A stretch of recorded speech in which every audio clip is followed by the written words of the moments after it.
Assalamu alaikum wa rahmatullahi wa barakatuh, everybody. This is another episode of Justice for All Now. I'm your host, Hena Zuberi, and you're watching us on Muslim Network TV. You can watch Muslim Network TV on Galaxy 19, Roku, Apple TV, Amazon Fire, and always on muslimnetwork.tv. So today I am very, very excited to host a guest that I've known a long time online, but this is the first time that we've actually been able to are going to be able to have a conversation on a topic that we're both very passionate about. And the bond that has been created is because of the Rohingya people and both of our work in trying to get as much education and advocacy out there for the Rohingya people since many, many years ago. And so I'm really grateful for Shabnam Mayet, who's here with us. She's an experienced advocate based in South Africa, in Johannesburg. And she's a skilled researcher, strategist, and advises on international human rights related issues. She's been a passionate advocate for Indigenous and minority rights and has co-founded the South African-based awareness organization Protect the Rohingya in 2012, and often is invited by media to provide analysis on the Rohingya genocide by the Burmese military. Now, as you all know, the Burmese military has conducted a coup, and the exact same generals who committed and ordered the genocide of our Rohingya brothers and sisters are now in charge and in total control of the country. There are many, many nuances and analysis that we could do for ages on what was this coming, the election that happened. We had been pushing for a fair and free election. The United States has a big stake in the establishment of democracy, quote unquote, in Burma.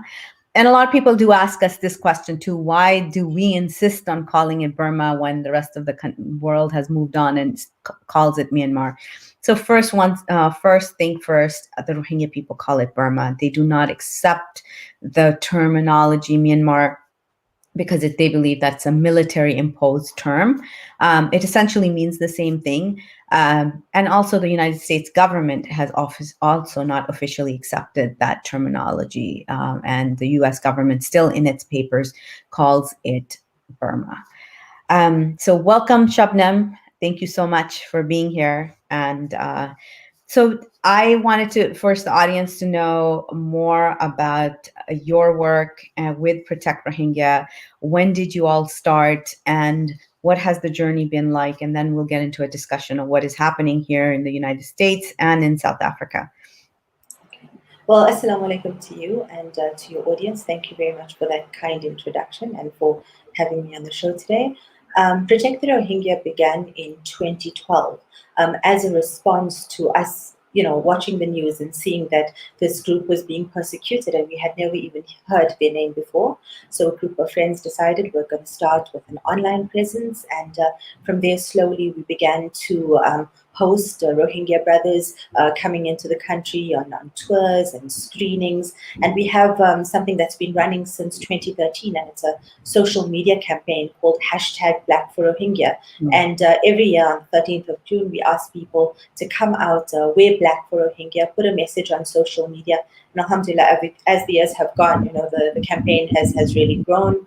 And so we also offer advice and suggestions for people who want to run projects for the Rohingya. We give analysis to the media, but also over the last few years, we've been running projects in the camp. So we had the good fortune of being the first group of lawyers on the ground 3 months after the genocide in December of 2017, where we took a set of legal statements, around 60 of them, from Rohingya who had escaped the genocide, and we then made those available to legal teams around the world who wanted to bring cases on behalf of the Rohingya. We also then in 2018 ran a summer school for South Africa, went to school in Bangladesh, because often when we think about education and rights to education, we always think about little children, and rightly so. But as a lot of the half million Rohingya children are not allowed into a formal schooling system, especially the older ones. So we wanted to do winter school for students between the ages of 15 and 25, and we wanted to give them a university experience because, as you know, Rohingya were not allowed tertiary education for many years now by the Burmese government. So we had that project, and then we also have a history project where we're trying to document some of the histories and cultures of the 350 villages that were destroyed during the genocide. So in a nutshell, that's kind of the work.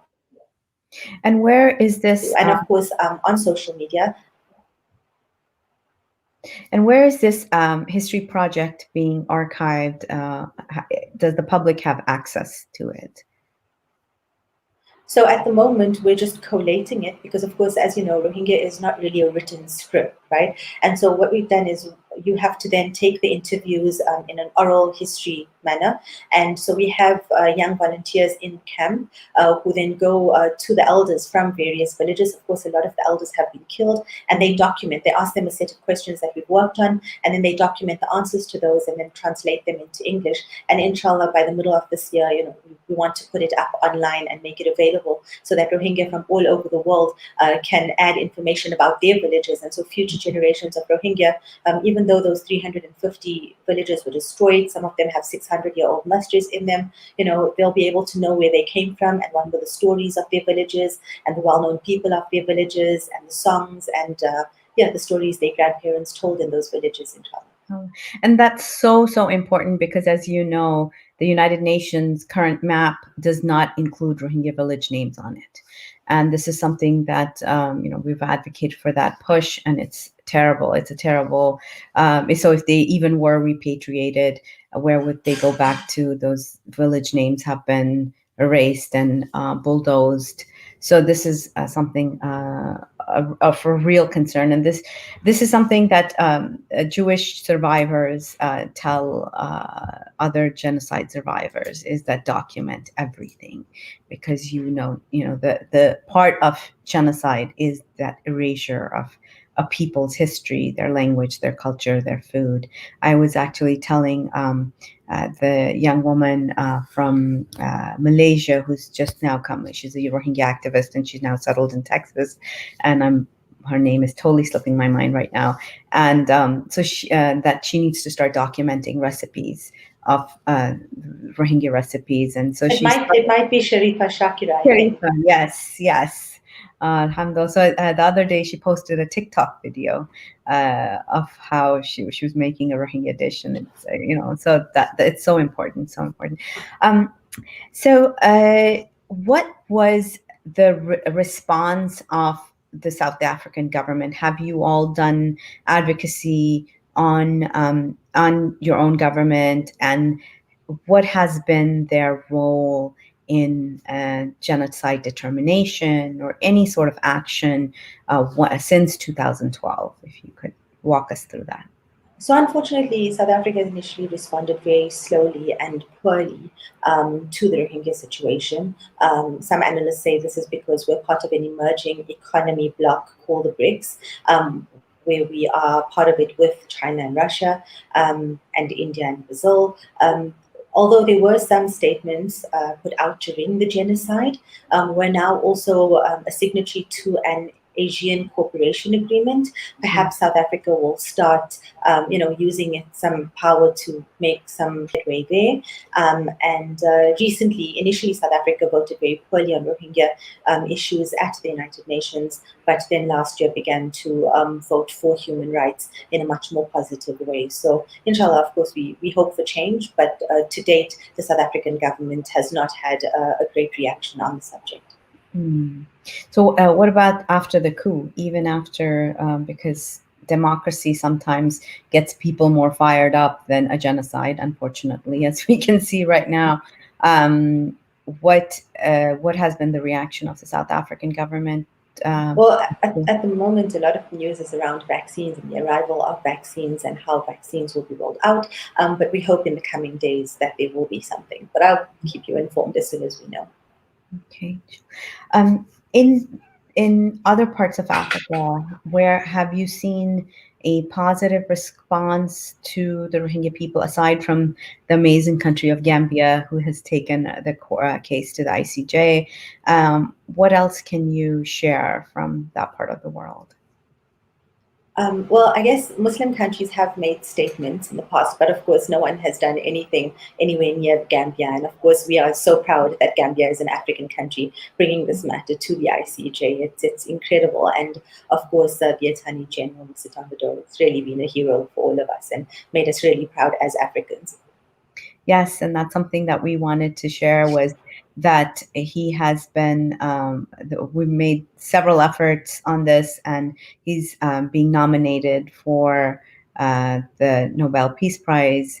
So several professors and organizations and whoever can make those nominations across the world have nominated him. And so this is not news yet, but we hope that this will make better news than Trump's son-in-law, Jared Kushner. That made news, and so Tambadou's nomination hasn't, which is just the sad state of affairs that we're in.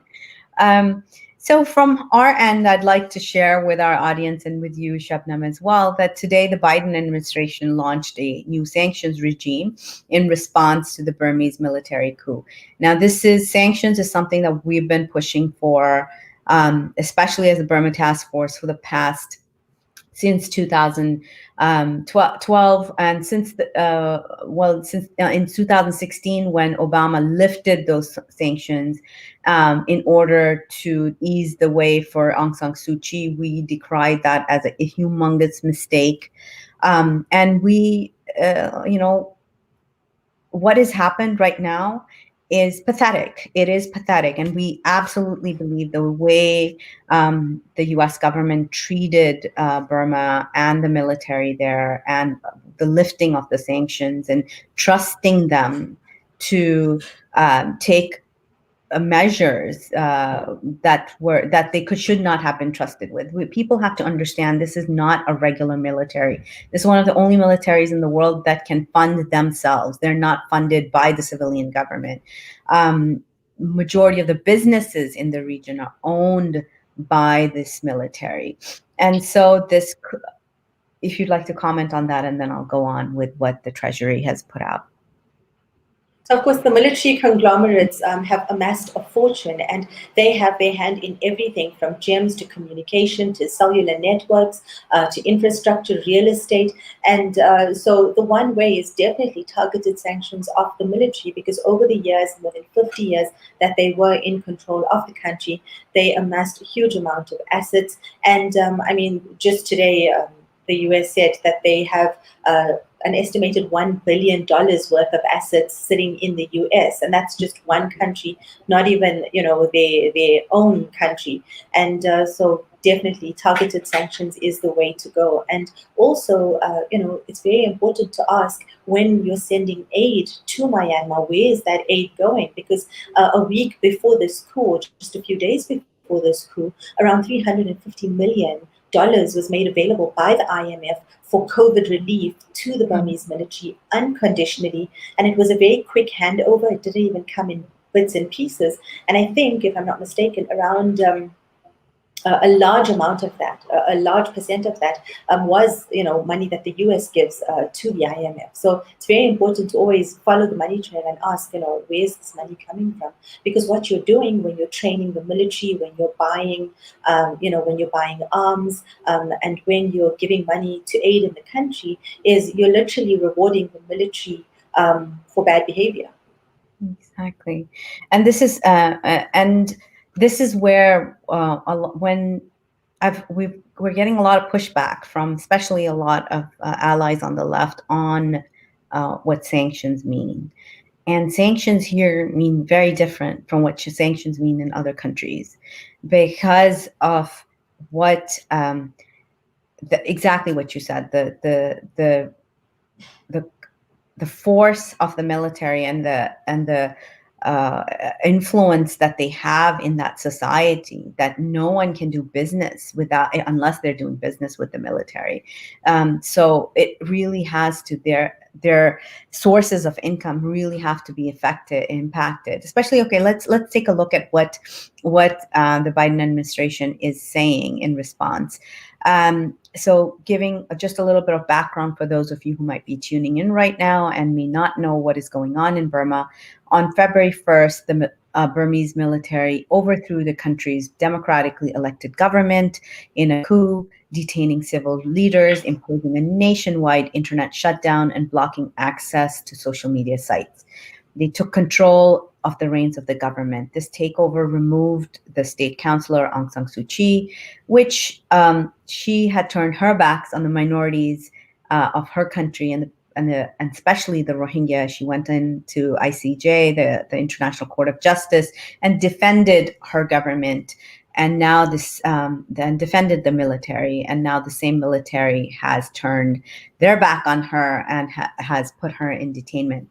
And they removed also President Win Yet from power as well. And this would have been on the same day. February 1st would have been the day that they would have been sworn in as Burma's newly elected parliament when the elections took place in November 8th of 2020. So now the U.S. government is demanding that the Burmese military should immediately restore power to the democratically elected leadership, and the state of emergency release all those who are unjustly detained and respect human rights and the rule of law. What has been missing from this rhetoric is the genocide. This is very concerning for many of us, because this is the exact military that has been the perpetrators of this genocide. This is the same military that has been attacking and oppressing minorities in the north, the Karen, the Kachin, the Shin. And so for them to just take that focus and this whole focus on democracy, like in any way during the reign of Aung San Suu Kyi, the oppression against the minorities in that country had been decreased in any way. So this is something that I'd want to discuss in detail with you, Shabnam. But just to give a little bit of detail of who all has been a part of the Treasury, has designated 10 current and former military officials responsible for the coup. And 6 of these are part of the National Defense and Security Council and were directly involved in the coup. So the commander-in-chief, the deputy commander-in-chief, the first vice president, and several lieutenant generals. But what is missing, so they have also sanctioned the Myanmar Ruby Enterprise, the Myanmar Imperial Jade Company, and the Gem Cansri, which is one of the largest gems exporters, gems and jewelry company in Myanmar. So as a result of today's actions, what we'll see that all properties and interest in property of the individuals and entities that have been named, that are owned, that are in the United States or in the possession or in the United States will be basically taken over by the US government. So what is your reaction to hearing that news, Shabnam? I mean, it's wonderful. It's the first step, along with New Zealand, who said that they will suspend all high-level communication. They will also ban travel by military leaders, and they will look at where the benefits of their aid programs is going. I think arms embargoes are essential, though. I mean, looking at how recently Russia has sold drones that they have also used in Syria before, and these drones have all sorts of capabilities. But it's good that you mentioned about Min Aung Hlaing specifically. I mean, he was the person who was the architect of the Rohingya genocide, and he literally called it unfinished business, Rohingya in the country, unfinished business, right? And also for the past 6 days, just to add to what you were saying, protesters have come out into the streets in the most amazing ways, thousands of them, doctors, teachers, lawmakers, students, and the military, for its part, has basically threatened those coming out to protest. It's also used live rounds, rubber bullets, water cannons. There have been military vehicles in the streets, and the people have been resilient. Unfortunately, yesterday, one of the protesters was just 19 years old, and she was fatally shot in the head, and is currently in hospital from what I understand.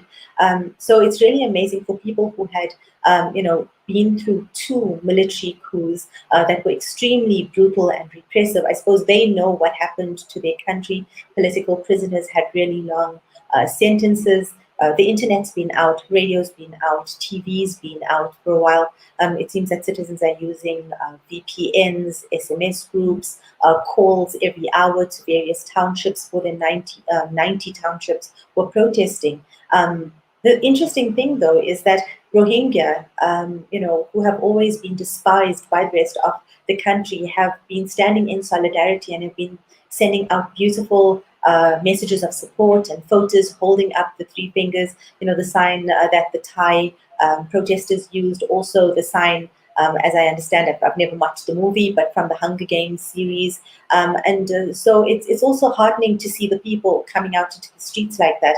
The fear, of course, is repression by a very brutal military regime.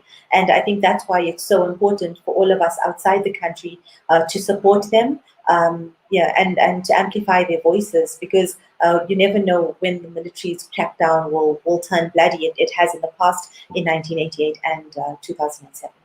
Exactly. This is a very, very brutal regime. This is not, I mean, most militaries are horrific killing machines, but this specific military is, and it's sanctioned by many monks in the country. It's supported by many monks, and they have fought against their religious, like the Saffron Revolution that took place, where peace-loving monks stood up against them, and many were killed during the Saffron Revolution. So this is something to be, we feel for the people of Burma. We have solidarity with them. We wish they would have solidarity with our Rohingya brothers and sisters as well. And it's very important, as you mentioned, that the word Rohingya is mentioned again and again while we talk about this. Can we talk a little bit about what has happened? I do want to mention that President Biden has also spoken in the fact sheet that was released by the White House. He has spoken about Burma directly with leaders in the region, including Prime Minister Modi and President Xi. So this gave me quite a little bit of, I didn't know whether to chuckle or to shake my head or to what to do with that piece of information. So, both those leaders share. Sorry, please go ahead. Yeah, go ahead.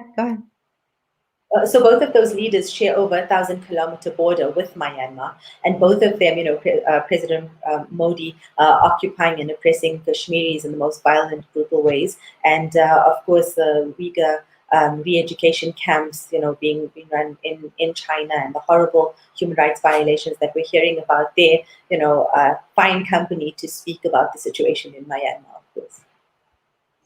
Definitely. So, and just to make clear that these sanctions so far, $42.4 million of assistance that were going to benefit the government of Myanmar. So one of the things that the U.S. government is doing is redirecting them from the government to support programs that strengthen civil society and the private sector. So this will be an interesting, trail of money to watch, how that supports. I remember many, many years ago sitting with the State Department and talking about like strengthening, like they wanted to know what can we do. And one of the things that we're seeing is the Gen Z out on the streets and so social media savvy and so not willing to take what the military is dishing out to them. And this is something I don't think the military was expecting. This is a totally new breed of young people who are not taking it sitting down. So this is very exciting to watch. Shabnam, can you comment on what is happening? So the UN session just happened, on the special session on Myanmar just took place. So can you comment and let us know what has happened, what transpired? So the special session, there's a resolution that the UK put forward a few other countries. It's looking like 14 or 19 of the 40 something countries are supporting this motion. Russia and China, of course, concerned that the votes were virtual. I haven't seen more just as yet. I think that the idea here, or the thing that we need to push, of course, is the ICC referral. I mean, this is really important, and I think an arms embargo. These should be the main focuses. It's absolutely. So, India, Russia, Israel, all three are large suppliers of arms to the Burmese military, and so this is an arms embargo is absolute necessary. I was just at a rally on Saturday with in solidarity with the Karen people, and that was one of their asks as well, was the referral to ICC. Can you explain, as a international human rights lawyer, how would that function? What would need to happen? So, the EU as well has the sell arms related, they're basically calling it, I think it's called something like anything but arms. And the whole idea is positive relationships with countries who are developing if they have good human rights protocols. And so the whole idea is we don't want to be selling arms to countries that are perpetrating genocide, right, at its most base level. And Israel has done that in the past. We know China, India, Russia. I think there have been drones from Jordan recently. And it's a huge problem because you know that you are selling arms to a country that is then going to be using them on a civilian population to perpetrate a genocide or to inflict military brutality. And, of course, we know that internationally arms is huge trade and big money. But then when we want to talk about human rights, we have to be able to put our money where our mouth is. Mm-hmm. And what would a referral to the ICC take? Who can refer someone to the ICC? If, for the sake of our audience, if you could explain that. So there have been cases at the ICC which are being brought by various groups which are looking at specific individuals and targeting those specific individuals. So like Meng Aung, like military generals, different to the ICJ matter, of course, where here is only states bringing claims. And it's going to be interesting because people have actually been analyzing about whether this whole coup will have an effect on the case at the ICJ. But we have to remember that when we're looking at the ICJ, a state, is going up against another state. And so regardless of whether the NLD is in charge of the country or the generals are in charge of the country, the matter continues. However, Myanmar has brought two objections recently. As you know, there are provisional measures put in place where they have to report every 6 months about what they've done to protect the Rohingya and preserve evidence. And what they've said now is that they are objecting on the basis of could Gambia actually bring this matter? And there was one other ground, the jurisdictional ground, because they are not a party, I suppose. And so all of the objections have not been made public. But now Gambia will have an opportunity until around the 20th of May to reply to the objections that have been put forward. Exactly. And as so part of Burma Task Force work, we have been following how they have been complying with the orders of the ICJ, and I can tell you they're miserably failing, and obviously with this coup. Now, but they did bring it at, from what I understand, at the United Nations, they did bring in the repatriation of the Rohingya people as a condition. Can you explain that to us further? Okay, so basically, what has been happening with the repatriation is that suddenly, Min Aung Hlaing, one of the things he said was he would bring back the displaced people in Bangladesh. Of course, not referring to the Rohingya by name, but recently, some articles have been saying that military commanders have been going around Rohingya villages, and they gave something like if I'm not mistaken, $350 to a mosque and some food in Mingala. Of course, this is a famous place because in 2012, during the riots and the violence against the Rohingya, 130,000 Rohingya were forced into concentration camp like conditions where they still remain up until today. And all of a sudden, the military is making a round speaking to Rohingya leaders just this week. I mean, it sounds pretty strange. Bringing the Rohingya back at this stage, when we're speaking about safe, protected, dignified return, where the Rohingya are part of the consultation and where there's accountability for what they've been through, the military leader who called them unfinished business, suddenly bringing them back just sounds a bit strange. Also, Bangladesh has put forward a list of around 840,000 Rohingya names, of which only 42,000 of those names have been checked by Myanmar.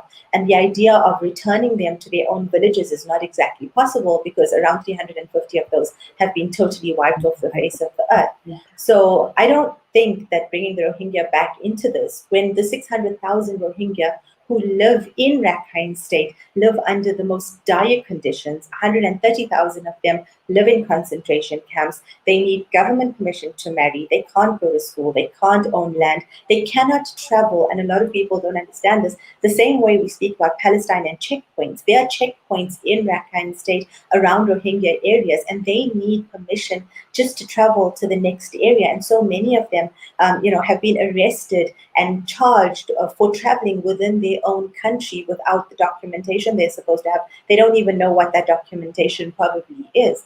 And so to bring them back, it just sounds like a disaster, or perhaps an opportunity for the military to finish the job they started. Exactly. And this is one on their agenda. One of the agenda items is to take care of ethnic strife. And what does that mean for a genocidal regime to take care of ethnic strife? And this is the reactions that we've seen. Aside from the solidarity, people are scared to death in the camps, whether they are in Kachin women living in camps in the Thai border, or Karen border, Karen state and Thai border, or there are Rohingya people in Bangladesh. And this is, this is so concerning. To bring them to make that offer to Bangladesh to repatriate them at this time, to what? To totally finish them off. And these are the people, they have weapons, as we've just spoken about, the top grade weapons from Russia and India and Israel, and many of those who are ethnic people from Arakan Rakhine State, who fled the Tatmadaw. That is what the Burmese military is known as. A worry that they are going to go back into the past military era. How would also, you? Hena, reports have shown. Sorry, Hena. Reports have also shown how many of those Rohingya are suffering extreme depression, mental health issues, PTSD, and you're going to give them back to the military that did this to them. I mean, when we took our witness statements in 2017, this trigger warning. We spoke directly to women, not one or two, but many who had literally been raped by gang raped by the military, and who then, while they were being raped, when their children cried for them, those children were taken in front of them and thrown into burning fires while they were still alive. I mean, this is the level of violence we're speaking about. This is, one of the first times in my life where I heard, that girls would be tied to rocks and then raped to death. I mean, this is the type of brutality that this military has unleashed on the Rohingya. Do we really even want to begin a negotiation at this stage with this military government? Definitely. I mean, this is. Thank you for bringing it up, because I think a lot of people forget. They forget when, and then the images that come into mind is just of the camps in Bangladesh. They don't remember. We just had the show about this recently with Shafi Rahman, where he was showing as he was standing at the Bangladesh Burma border, and they were coming in just shakes you to the core to see what kind of state they were in, the ones that had managed to escape, and the Tatmadaws' contempt for human life, their and the hatred towards the Rohingya people. To hand them back would be an atrocity at this time that the international community would commit on these the most persecuted people in the world. Because a million people don't just wake up one morning and decide this is the home that we've lived in for 800 years and we're going to run for our lives away from it. Like something really extreme has to happen for them to react in that way, and something did. Yeah, exactly. This is so right now there's also activist campaigns all over the world. Many are against corporations like Chevron and Total and other oil companies who have investments in Burma. What else are you seeing? What other advocacy or activism are you seeing internationally? So there's also the dirty list out, and that's by the Burma campaign or the task force in the UK, and that's a brilliant list because it's done a lot. They've done a lot of research to speak about all companies that are doing trade with the military, and there are solidarity marches in other parts of the world as well. But I think the main thing to do right now. Sorry, I lost your question for a bit, but I think that the main thing to do right now would be for the international community to come out in solidarity, and for countries who haven't in the past, like my country, for example, South Africa. I think now is really the time to take a stance, because I think when it came to the Rohingya issue, unlike with the issue of Palestine, with the issue of Sahrawi, many countries just stood back and didn't really say much. So true. And I fear for the IDPs who are still inside, so the internally displaced people. Remember, there's still about 450,000 approximately Rohingyas still stuck in camps inside Burma, as well as Burmese Muslims of many different ethnicities who are terrified at the current moment because they know that they will be used as pawns in this game. And what do you have a large Burmese community in South Africa? So we do have, but we didn't really work with them because initially, just remember, like a lot of the Burmese community, didn't really address the Rohingya situation because they didn't really see them as people who belong to Burma. Let's put it that way. And so there was a lot of negativity from the Burmese community around the world to the Rohingya, and I suppose that just mirrored what the state itself was doing. Sorry, just to go back to your question, the state about the ICC, because I missed it. So there can be a Security Council referral, but there can also be state party referrals. But also the other mechanism we have, because we're always waiting for the UN, the ICC, or the ICJ, countries who have ratified the Rome Statute and made it law in their own countries, or countries who depend on universal jurisdiction, can bring matters in their own courts, because a lot of countries, agree. The law is basically, when we look at the Genocide Convention, certain crimes are so vile, that they're the problem of countries everywhere. And so when we look at the Burmese Council, the Burmese Rohingya Council in the UK, they've brought universal jurisdiction a matter in this similar way in the Argentinian courts. And Australians a few years back, when Aung San Suu Kyi was set to visit their country, brought a matter in their courts. And so we also have to find, as lawmakers and as activists, we have to find lots of alternative ways, and we have to try all these different avenues, because as you know, you're working hard on the ICJ and ICC matters. It takes time. It takes a lot of time. Yes, I have been, right now we're just reacting to a lot of, as activists have been coming out with for example, the Kachin community has asked people to come out and bang pots and pans because that's a part of their tradition, to show solidarity. And some people are wondering if these actions of solidarity have any effect on militaries like the Tatmadaw, who basically don't care. They don't really need the money from anywhere.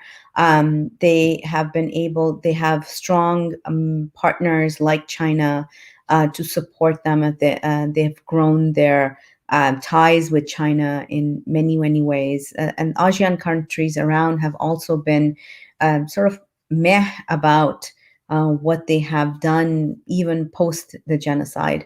One of our concerns here at the Burma Task Force has been specifically, we're welcoming these sanctions that are coming out from the White House, but we want more. We welcome them. This is a great first step, especially after the lackluster. Mitch McConnell has been blocking every effort to be made to pass any of these sanctions for the past 4 years. Imagine if we'd passed them 4 years ago. And now, when his personal friend Aung San Suu Kyi has been put behind bars, now he's consulting with the Biden administration and has been really for these sanctions. And this just reeks of the hypocrisy that some of our leaders here in the United States exhibit. Well, our demand has been that formally, number one, determine that the Burmese military has committed genocide against the Rohingya people. This is absolutely imperative for the United States to do so. The House has passed a resolution on this. We need the State Department to officially, the State Department report that was conducted 2 years ago was the most scientifically proven report of this. I mean, just an absolute gem of a report done on this genocide. We also want full comprehensive sanctions on Burma, minus food and medicine, until the Burmese military stops the ongoing genocide, restores the democratically elected government, and changes the constitutional powers that allow the military to hamper civilian rule. This is extremely important because otherwise this game of sanctions, no sanctions, is going to be continued to play out. And we need to support civil society in Burma, but cannot just be like, they bring back the democratically elected government, but then the constitution still allows them to pull out another coup whenever they want. So these are our demands still of the White House, of the Biden administration. But where do you see this going? What are your, as we wrap up the hour pretty soon, what would you like to say to the people who are listening, who are concerned about the persecuted people in Burma, especially the Rohingya? What would you like to say to them? Well, I think just to go back to what you were saying earlier, it was interesting to hear that, like the banging of pots and pans in Myanmar's Burma's is a way to get rid of evil, and that's one of the reasons people have been doing that. And I think when we look at solidarity actions, and when it comes to standing up for justice and being in solidarity, we shouldn't think that any action is too small, because every action counts. And of course, yes, we have to put pressure on the state, but things like looking up the dirty list and looking at the products on the dirty list. There's certain drinks, certain mobile companies, certain jewelers who are doing trade with the military. And if we can, in our everyday purchases, they call them citizen boycotts, in our purchases every day, if there's a way that we can give the Burmese military less money, then let's do that. But also coming out into the streets and raising our voices in solidarity is invaluable, because the oppressed people should never feel like they're alone in this. And it's an opportune moment, to put a spotlight on the Rohingya situation and what the Rohingya have been through. Because we must remember that even though this coup is happening, the Rohingya have been suffering these discriminatory laws since the late 70s. And even in Bangladesh right now, Rohingya can't go out and seek work. They're not being integrated into the community. And the Cox's Bazar is now, the world's largest refugee camp, made out of 35 camps. One of those, being closed slowly. The Bangladeshi government has decided to fence in all the entire mega camp, more surveillance, some check towers, more cameras. Rohingya children are not in the schooling system, so we're looking at a whole generation who might, miss out on schooling altogether. And so it's not just, Myanmar. Of course, we have to remember where the seat of the crime is, and of course, our international pressure must be there. But also asking the Bangladeshi government to please allow the Rohingya to have lives as normal, as possible in the situation in which they find themselves. And when we speak about that, we can't ignore Basanchar and the fact that this island that they want to move the Rohingya to, is an island that is flood prone. It's 3 hours away by boat. Rohingya who have been on that island, they didn't want to be there. They were not given an opportunity to speak to camp leaders who came on a go and see mission last year. And so, the Rohingya continued to suffer in the most terrible ways. And for a long time, there was an internet blackout, both in Myanmar, but also in the camps in Bangladesh. And so we mustn't take our eye, off the Rohingya situation. It's very important for us to keep that in the news while all of this is happening. Thank you so much, Shabnam. And as we were going down that list of the dirty list, sometimes it doesn't surprise me that it's the same companies who show up again and again, whether it's the Uyghur genocide or the Rohingya genocide or affecting people in minorities in India, in Kashmir, in Africa.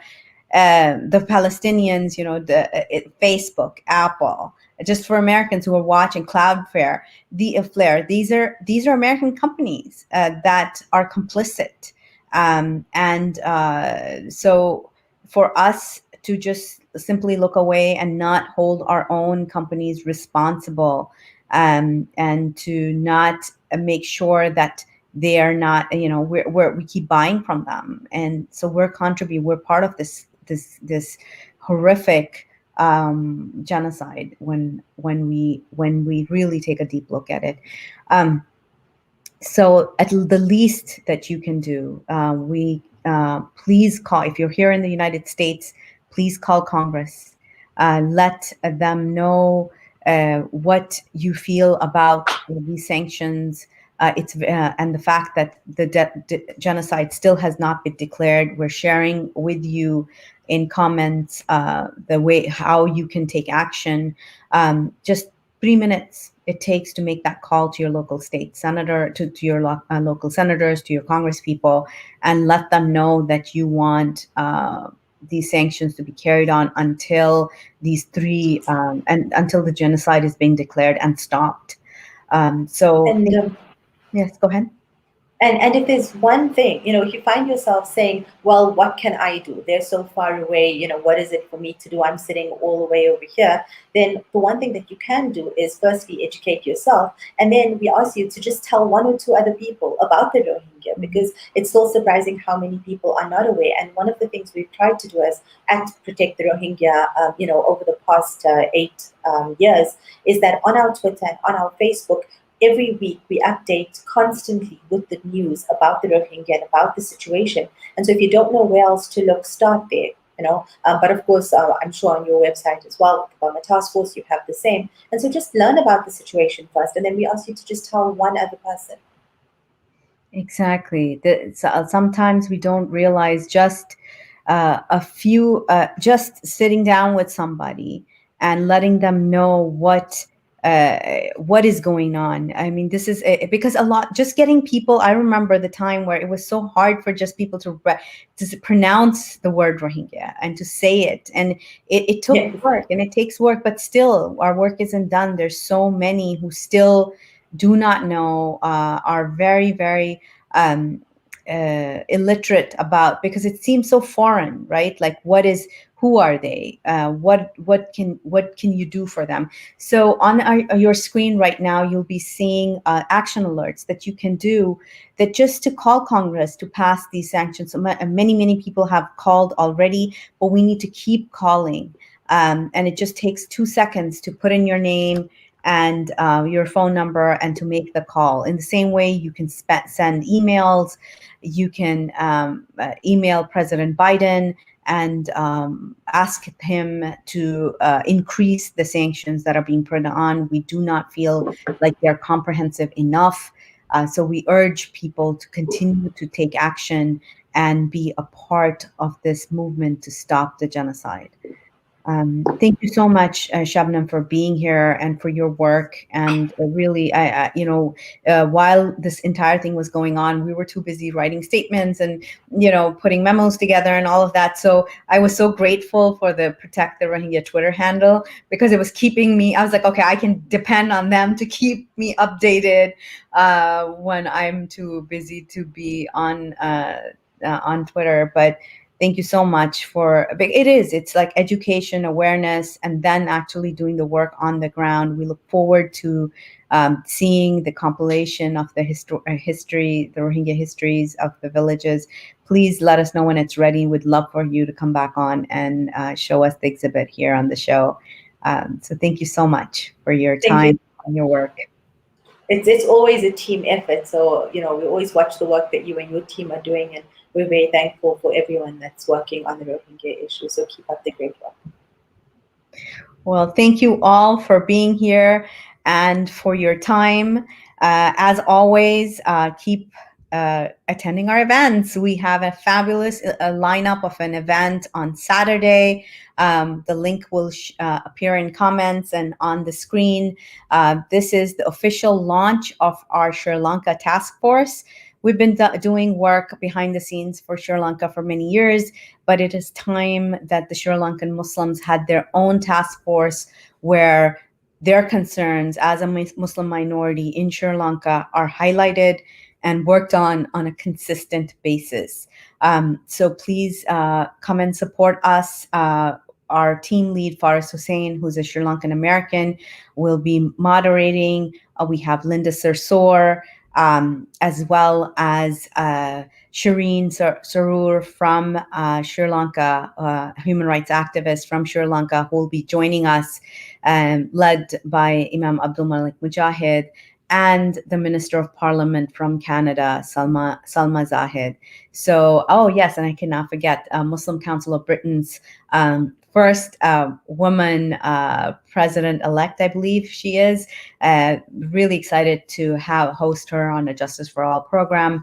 So do tune in February 13th, Saturday at 7:30 p.m. Eastern, 6:30 p.m. Pacific. So see you then. Assalamu alaikum.